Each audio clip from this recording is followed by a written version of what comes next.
Here now, a man who wants to hold the Democrats' feet to the fire over the shutdown and has, Louisiana Senator John Kennedy. Senator, it's great to see you tonight. Thank you.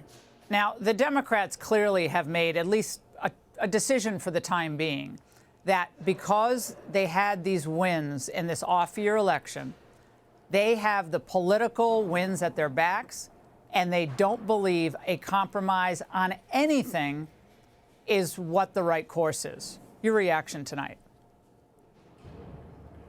Well, look, I watched this weekend where some of my colleagues said, oh, we'll be out of the shutdown by Thursday, by Friday. They were very confident.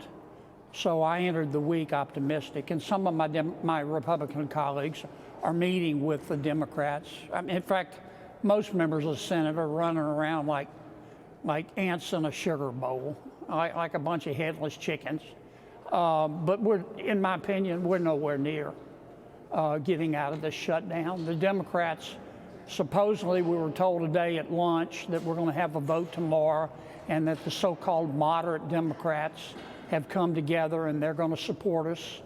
I think they're still stamping their little feet. I don't believe they will support us. And I've never believed any of this stuff. Around here, it's not what you say, it's what you do that shows what you believe, and everything else is just cottage cheese. I think we're going to be shut down at least 10 more days, maybe 2 weeks, maybe longer than that.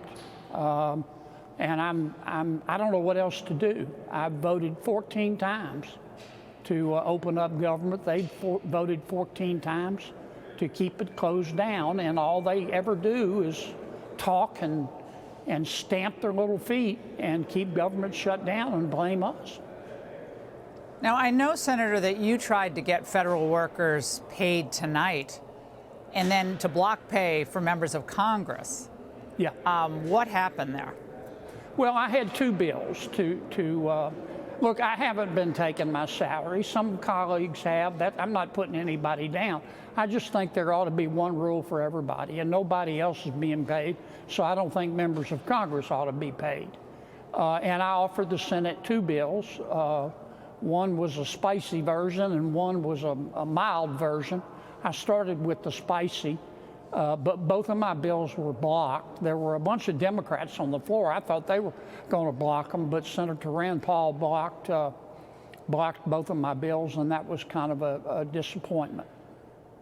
Well, Senator Sanders has a view on the shutdown and who's responsible. Watch this, Senator. There is a revolt against Trumpism. I think Democrats have the momentum.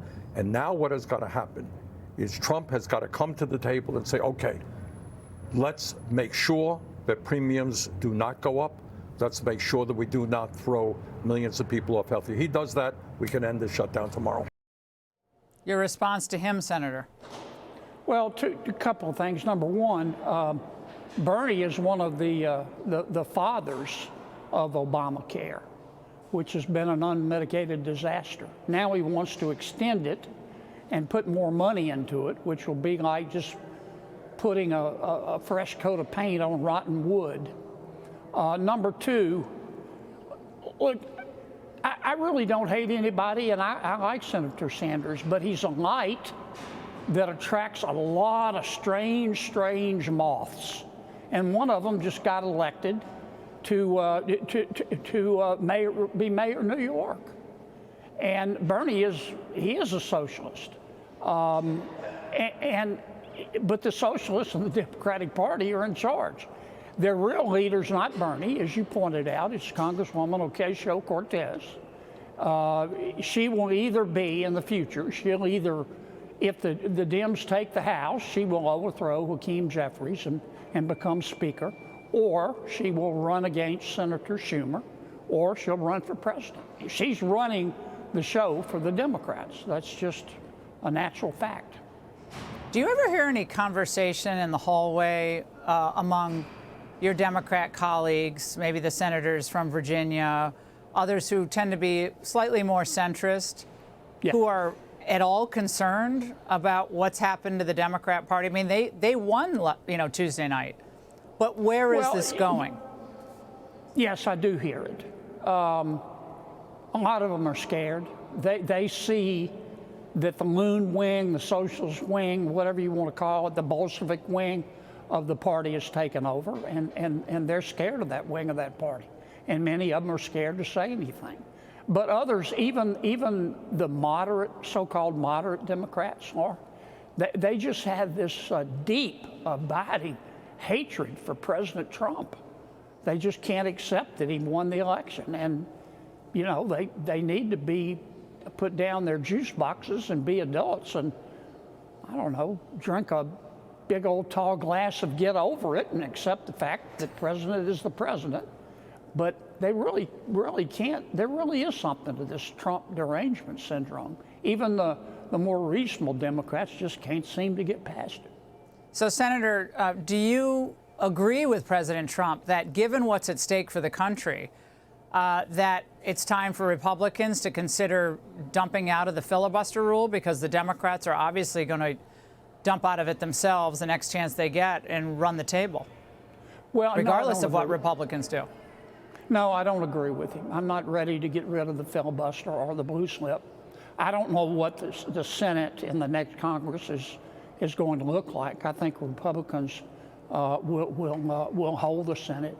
I think what President Trump is really frustrated about is the fact that the Senate's not doing anything, and he's right.